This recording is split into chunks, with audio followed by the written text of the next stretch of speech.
अस्सलाम वालेकुम students. Last time हम लोगों ने आर्हीनियस कॉन्सेप्ट के बारे में पढ़ा था, एसिड्स और बेसिस के आर्हीनियस कॉन्सेप्ट के बारे में पढ़ा था और हम लोगों ने देखा था कि उसकी सर्टन लिमिटेशंस थी और उन लिमिटेशंस में सारे के सारे जो एसिड्स थे वो कवर नहीं हो रहे थे एंड सिमिलरली तमाम बेसिस भी कवर नहीं हो रही थी। फॉर एग्जांपल हमने देखा था कि sulphur dioxide it cannot be defined as an acid or a base according to that theory. इसी तरह carbon dioxide cannot be explained on the basis of the Arrhenius theory. इस आहिस्ता आहिस्ता जैसे जैसे इसकी रिसर्च होती चलेगी two scientist in 1943 Jen Bronsted और DM. Lowry ने अलग सेपरेट थीम के ऊपर काम किया था और उसके बाद इन्होंने एक थ्योरी फॉर्मुलेट की थी एंड दैट वाज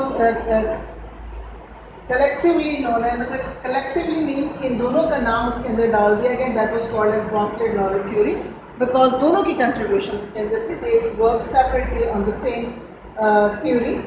उन्होंने जो फॉर्मुलेट किया according to them acid are the proton donors and bases are the proton acceptors. Those species which donate a proton, they are called as acids, and those species which accept a proton is called a base. Now बात more or less same है, लेकिन थोड़ा सा इसके अंदर difference है। इसके अंदर बहुत सारे और कंपाउंड्स भी कवर हो गए जो कि आर्हीनियस उनको डिस्क्राइब नहीं कर सकता था, वो भी इस थ्योरी के अकॉर्डिंगली फिर डिस्क्राइब हुए और पता चला कि दे वर एसिड्स और बेस। तो अकॉर्डिंग टू दिस थ्योरी, जिसको हम the Brønsted concepts of acids and bases कहते हैं या फिर हम इनको ब्रॉन्स्टेड लॉरेल थ्योरी भी बोलते हैं, इसके accordingly acids are those species which donate proton and bases are those species which accept proton. तो acids are proton donors and bases are proton acceptors. अच्छा, इसके लिए एग्जाम्पल को थोड़ा सा आप लोगों ने गौर से देखना है। हमारे पास HCl है और वाटर मॉलिक्यूल है H2O। मैंने थोड़ा सा इसको खोल के इस मॉलिक्यूल को इसलिए लिखा है कि आप लोगों को पता चले कि where are the outermost electrons और वो इलेक्ट्रॉन्स कैसे अकोमोडेट हो रहे हैं, कैसे बॉन्डिंग कर रहे हैं। अब यहाँ पर HCl जो है दैट हैज़ 8 इलेक्ट्रॉन्स। एक में से एक शेयर्ड पेयर ऑफ इलेक्ट्रॉन है जो यहाँ पर इसके साथ शेयरिंग हो रही है और बाकी जो लोन पेयर ऑफ इलेक्ट्रॉन्स है। जब हम HCl को वाटर के साथ रिएक्ट करते हैं तो what happens that this HCl it ionises. जब ये आयोनाइज करता है तो ये H पॉजिटिव आयन में कन्वर्ट हो जाता है और ये Cl नेगेटिव आयन में कन्वर्ट हो जाता है। अब ये जो H पॉजिटिव आयन है, it means it is a proton. Hydrogen के अंदर एक इलेक्ट्रॉन और एक प्रोटॉन होता है। जब वो अपना इलेक्ट्रॉन इधर क्लोरीन को दे देता है और सेपरेट हो जाता है तो इसका मतलब है कि this is separating with only one proton. तो ये जो है this is proton, H positive is a proton. इसका मतलब ये हुआ कि H पॉजिटिव ने जब ये प्रोटॉन छोड़ा तो this proton was accepted by this water molecule और इसने जब इसको एक्सेप्ट किया तो वो बन गया हाइड्रोनियम आयन। अब इसने इसको कैसे एक्सेप्ट किया, बिकॉज यहाँ पर इसके पास कोई भी इलेक्ट्रॉन नहीं था, इसने इसको एक इलेक्ट्रॉन पेयर पूरे का पूरा देकर इसके साथ शेयरिंग की और कोऑर्डिनेट कोवेलेंट बॉन्ड बनाया, जिसकी वजह से ये जो है ये हाइड्रोनियम आयन बना। मैं आपको थोड़ा सा इसका भी बता दूं कि how this hydronium ion is form और how this bond is form. Actually हमारे पास जब H पॉजिटिव यहाँ से निकलता है आयन की फॉर्म में तो इसके पास कोई इलेक्ट्रॉन नहीं होता। इसकी सिचुएशन ऐसी होती है कि इसके न्यूक्लियस के अंदर एक प्रोटॉन होता है and there is no electron because it has left its electron on this chlorine making it a chloride ion. ठीक है, क्लोराइड आयन आप। अच्छा, अब ये जो H पॉजिटिव है whenever it reaches water molecule, ये फर्स्ट करें हम इसको वाटर मॉलिक्यूल को इस तरह बनाते हैं, एक लोन पेयर ऑफ इलेक्ट्रॉन इधर है और एक लोन पेयर ऑफ इलेक्ट्रॉन इधर है। जब ये इसके पास जाता है तो जाहिर है कि ये इलेक्ट्रॉन पेयर इसको टोटली ट्रांसफ़र नहीं हो सकता, बल्कि ये इसके साथ आकर यहाँ पे शेयरिंग करता है and this electronic pair is given by oxygen to hydrogen.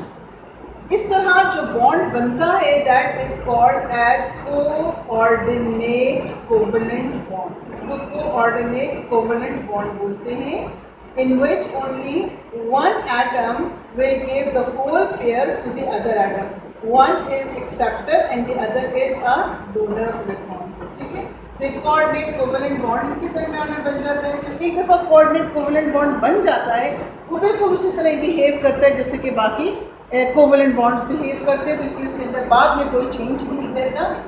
इस तरह हमारे पास जो पॉजिटिव चार्ज इसके ऊपर था that spreads over the whole molecule और हमारे पास बन जाता है हाइड्रोनियम आयन। अब यहाँ पर जो हमारे पास हाइड्रोनियम आयन बन गया, इसका मतलब है कि यहाँ पर वाटर ने एक प्रोटॉन एक्सेप्ट किया। जब वाटर ने इसको एक्सेप्ट किया तो it becomes a proton acceptor और proton acceptor is a base. इसका मतलब ये हुआ कि हमारे पास इस एग्जाम्पल में water is acting as a base because it is accepting a proton from HCl। HCl से प्रोटॉन को एक्सेप्ट कर रहा है। जब ये प्रोटॉन को एक्सेप्ट कर लेता है तो it becomes a positive ion. याद रखिएगा कि बेस जो है वो प्रोटॉन एक्सेप्ट करके पॉजिटिव आयन में कन्वर्ट हो जाता है।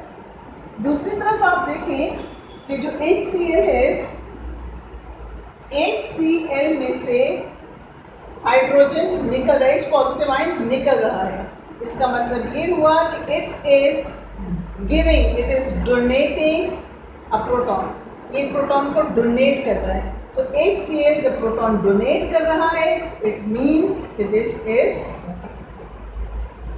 और जब कभी भी एसिड प्रोटॉन को डोनेट कर देता है ये कौन से आयन में कन्वर्ट हो जाता है? It is converted into a negative ion. तो इस तरह इस बात को भी याद रखिएगा कि एसिड जो है वो प्रोटॉन डोनर है और डोनेशन के बाद ये एक नेगेटिव आयन में कन्वर्ट हो जाता है। और जो बेसिस होते हैं, जो ब्रॉन्स्टेड बेसिस होते हैं, दे आर प्रोटॉन एक्सेप्टर्स और प्रोटॉन को एक्सेप्ट करने के बाद वो पॉजिटिव आयन में कन्वर्ट हो जाता है। Now let's see another example. एक और एग्जाम्पल है, इस केस में हमारे पास अमोनिया है और वाटर है। हमने ये आइडेंटिफाई करना है कि कौन सा डोनर है और कौन सा एक्सेप्टर है। इस केस में अगर हम देखें तो यहाँ पर हमने देखा कि नाइट्रोजन ने एक प्रोटॉन को एक्सेप्ट किया। इस नाइट्रोजन ने बल्कि इस अमोनिया ने एक प्रोटॉन को एक्सेप्ट किया and that proton was donated by water molecule. यहाँ से वाटर ने इसको डोनेट किया, ये H बन गया और वाटर को जो है वो हाइड्रोक्सिल में कन्वर्ट हो गया। तो इसका क्या मतलब हुआ कि वाटर जो है ये प्रोटॉन डोनर है और ये प्रोटॉन डोनर अपना एक प्रोटॉन डोनेट करके नेगेटिव आयन हाइड्रोक्सिल आयन में कन्वर्ट हो गया, तो इट इज एन एसिड। यहाँ पर इसने एक प्रोटॉन को एक्सेप्ट किया, जो इसने यूज़ किया प्रोटॉन वो इसने यहाँ पर एक्सेप्ट किया। एक्सेप्ट करने के बाद इसने इसके साथ बॉन्डिंग की और इसके ऊपर जो चार्ज था that spreads over the whole molecules. तो ये NH4 की फॉर्म में हमारे पास ये आ गया molecule and this is called as ammonium ion. और इस अमोनियम आयन में चूँकि पॉजिटिव आयन आया है और ये कन्वर्ट हो गया इनटू पॉजिटिव आयन, तो that's why this is proton acceptor and proton acceptor is called अ। अब यहाँ पे देखें कि वाटर यहाँ पर भी है, वाटर यहाँ पर भी है, लेकिन यहाँ पे जो वाटर है it is behaving like a base, it is accepting a proton. और यहाँ पर जो वाटर है it is behaving like an acid because it is donating a proton. ऐसे सब्सटेंसेस जो कि दो तरीक़ों से बिहेव कर सकते हैं, which can behave as an acid and a base, which have the ability to give proton as well as accept proton. जब उनको एसिड के साथ ट्रीट किया जाए तो वो बेस की तरह बिहेव करें, जब उनको बेस के साथ ट्रीट किया जाए तो एसिड की तरह बिहेव करें। Those substances are called as amphoteric compounds. These are amphoteric compounds. का मतलब कि वाटर इज, अगर कोई डिस्क्राइब करना चाहे वाटर को कि वाटर इज एन एसिड और अ बेस, तो वाटर याद रखिएगा water is amphoteric in nature. आपसे अगर कोई पूछे कि वाटर की नेचर क्या है, वाटर एसिडिक है, वाटर बेसिक है, क्या है इसकी नेचर, तो याद रखिएगा कि water is amphoteric in nature. It behaves both as an acid and a base. अगर हम इसको एसिड के साथ ट्रीट करेंगे तो it will behave like a base, और अगर हम इसको बेस के साथ ट्रीट करेंगे तो it will behave like an acid. इसलिए कि इसके अंदर दोनों एबिलिटीज़ होती हैं, it can lose proton and it can accept a proton. तो दैट्स वाई हम ये कह सकते हैं कि वाटर जो होता है वो एम्फोटेरिक इन नेचर होता है। इसके अंदर कोई वो नहीं है कि ना ही एसिडिक है और ना ही टोटली एसिडिक है, ना ही टोटली बेसिक है, बल्कि इसके अंदर दोनों क्वालिटीज़ मौजूद हैं। सेल्फ असेसमेंट एक्सरसाइज को देख लेते हैं। सेल्फ असेसमेंट एक्सरसाइज में example 10.1 is classify substances as acids और बेसिस। अब थोड़ी सी प्रैक्टिस आपको करवाई गई है, उसके बाद फिर करवाई जाएगी, उसके बाद फिर आपको सेल्फ असेसमेंट एक्सरसाइज दी जाएगी। इसमें यूँ है कि HCl plus H2O gives H3O और Cl नेगेटिव। दूसरे एग्जाम्पल है H2O plus NH3, it is giving NH4 positive plus OH negative. अब ये दो इक्वेशंस हैं, इसमें आइडेंटिफाई करना है कि which one is an acid and which one is a base. आप फॉर्म यहाँ पे देख लें कि this is donating a proton to form Cl negative. ये प्रोटॉन डोनर है, बिकॉज यहाँ पे देखें इसने अपना इलेक्ट्रॉन प्रोटॉन को डोनेट करके Cl नेगेटिव में कन्वर्ट हो रहा है, into a negative ion convert हो रहा है, नेगेटिव आयन बना रहा है, that's why it is an acid. ठीक है। H2O को देखें, H2O प्रोटॉन को एक्सेप्ट कर रहा है, H2O से H3O बन रहा है, ये प्रोटॉन को एक्सेप्ट कर रहा है, तो this is proton acceptor and proton acceptor is a base. और ये कौन सा आयन बना रहा है? पॉजिटिव आयन बना रहा है, इसको कंफर्म कर रहा है कि इट इज अ बेस। दूसरे एग्जांपल में अगर हम देखें तो H2O is converting into OH negative. यहाँ पर H2O OH नेगेटिव में कन्वर्ट हो रहा है, इसका मतलब है कि it is losing a proton. जब ये प्रोटॉन को डोनेट कर रहा है तो it means it is an acid. और यहाँ पे NH3 जो है वो कन्वर्ट हो रहा है इनटू NH4। इसका मतलब ये हुआ कि इसने एक प्रोटॉन को एक्सेप्ट किया। जब एक प्रोटॉन को एक्सेप्ट कर रहा है तो ये कन्वर्ट हो जाता है into positive ions, this is a. तो बहुत आसान है, इतना मुश्किल नहीं है। इसमें आपको सिर्फ ये देखना है कि कौन डोनर है और कौन एक्सेप्टर है। जो डोनर होगा वो एसिड होगा, जो एक्सेप्टर होगा वो बेस होगा। वो पॉजिटिव आयन बना रहा है कि नेगेटिव आयन बना रहा है? जो पॉजिटिव आयन बनाएगा डेफिनेटली वो जो होगा वो बेस होगा, जो नेगेटिव आयन बनाएगा वो एसिड होगा। इसी तरह आपकी जो सेल्फ असेसमेंट एक्सरसाइज है उसमें भी है कि H2SO4 plus H2O, it gives HSO4 and H3। इस एक्सरसाइज में अगर देखें तो H2SO4 जो है it is converting into HSO4। इसमें से एक प्रोटॉन जो है वो रिलीज हो रहा है, वो डोनेट कर रहा है, it is a proton donor. तो प्रोटॉन डोनर्स जो होते हैं दे आर एसिड्स।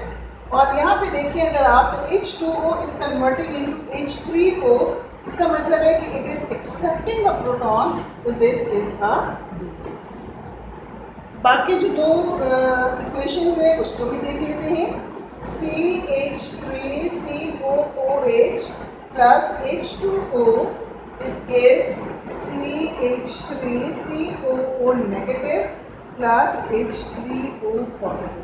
अब यहाँ देखें CH3COOH acetic acid is converting into acetate ion CH3COO negative, इसमें कन्वर्ट हो रहा है। इसका मतलब है कि इसके जो हाइड्रोजन है ना, इट इज बीइंग डोनेटेड, इसे डोनेट कर दिया हाइड्रोजन, इसको यहाँ से हट गया है, इसे रिमूव कर दिया है, तो it means it is a proton donor and proton donor is called as acid. और यहाँ पर देखिए तो H2O is converting into H3O positive, positive ion बना रहा है और H3O बना रहा है। इसने एक हाइड्रोजन या एक हाइड्रोजन प्लस मीन्स प्रोटॉन, इसने एक प्रोटॉन को एक्सेप्ट किया है, जब प्रोटॉन को एक्सेप्ट किया है तो proton accept is called a base, so that's why it is a base. तो कॉन्सेप्ट सारा वही है। इसमें एक और है H2S plus NH3 gives NH4 plus HS, तो obviously H2S is converting into HS। इसका मतलब है कि यहाँ से भी एक प्रोटॉन जो है वो लूज हो गया है, प्रोटॉन जो है वो डोनेट हो गया है, तो H2S इज एन एसिड और NH3 जो है it is converting into NH4। इसका मतलब है कि इसने उसको एक्सेप्ट किया, तो that's why it is a base. बहुत आसान। इस एक्सरसाइज को, सेल्फ असेसमेंट एक्सरसाइज को भी आपने अपनी कॉपीज़ में करना है। और उसके अलावा जो इसकी एक्सरसाइज है उसके ऊपर आइए अपनी बुक की page number I think it is page number 52। Page number 52 में जो इसके रिव्यू क्वेश्चंस हैं ना, उसके क्वेश्चन नंबर 5 पर एक क्वेश्चन है, आइडेंटिफाई ब्रॉन्स्टेड-लॉरे एसिड्स और basis in the following reactions. बहुत आसान, सेम कॉन्सेप्ट, सेम फॉर्मूला आपने वहाँ पर इस्तेमाल करना है और आपने बताना है कि HNO3 क्या है और H2O क्या है। और इसी तरह दूसरी क्वेश्चन जो है उसमें NH3 और HNO3 के बारे में है, वो भी आपने बताना है। फिर question number 9, give the Bronsted Lowry definition of an acid, write an equation that illustrate the definitions. Question number 9 भी आप लोगों ने अपनी कॉपीज पे करना है। Question number 10 is, give the Bronsted-Lowry definition of a base, write an equation that illustrates the definition. This is also your homework. Question number 11, identify Bronsted acids and Bronsted bases in the following reactions. ये मेरे ख्याल में 6 reactions हैं और इसमें भी आप लोगों ने आइडेंटिफाई करना है कि इसमें से एसिड कौन सा है और बेस कौन सा है according to the Bronsted theory. इसी थ्योरी के अकॉर्डिंगली आपने करना है। फिर इसके बाद क्वेश्चन नंबर 14 है, classify water as proton donor और प्रोटॉन एक्सेप्टर। ये जो भी हमने जब आपस में डिस्कस किया कि वाटर जो होता है that is called as amphoteric compound because it behaves as an acid and base, वो सारा कुछ आपने इसके अंदर लिखना है with equations. Classify water as proton donor और प्रोटॉन एक्सेप्टर। फिर क्वेश्चन नंबर 15 है, write equation showing the ionization of the following as Arrhenius acids. ये भी बहुत आसान है। तो इस वक्त जो मैं आपको होमवर्क दे रही हूँ that is self assessment exercise, जो अभी हमने डिस्कस की है। And that self assessment exercise is about Brønsted concept and that is self assessment exercise 10.1। और एक्सरसाइज के जो क्वेश्चंस हैं, क्वेश्चन नंबर 5 एक दफ़ा फिर नोट कर लें। Question number 5, question number 9, question number 10, question number 11, question number 14 और क्वेश्चन नंबर 15 मैं आपके बोर्ड के ऊपर लिख भी देती हूँ कि होमवर्क जो है that is self assessment 10.1, self assessment exercise 10.1। और जो इसके आखिर में एक्सरसाइज है उसके जो क्वेश्चन नंबर 5, क्वेश्चन नंबर 9, 10, 11, 14, 15 ये आपका। और I be waiting for your homework. आप लोग अपना काम अपनी कॉपीज़ पे नीटली करके अपने इसकी एक अच्छा सा स्कैन करके अच्छी सी तस्वीर उतार के उसको आप ईमेल करें ताकि मुझे आपको होमवर्क मिले। कुछ बच्चे हैं जो कि बहुत रेगुलरली अपना होमवर्क दे रहे हैं and I really appreciate their effort. उसने बहुत खूबसूरती के साथ बहुत नीट काम हो रहा है। तो आई होप कि बाकी बच्चे भी उनको फॉलो करेंगे और बहुत जल्दी मुझे आप लोगों को होमवर्क मिल जाएगा। Thank you.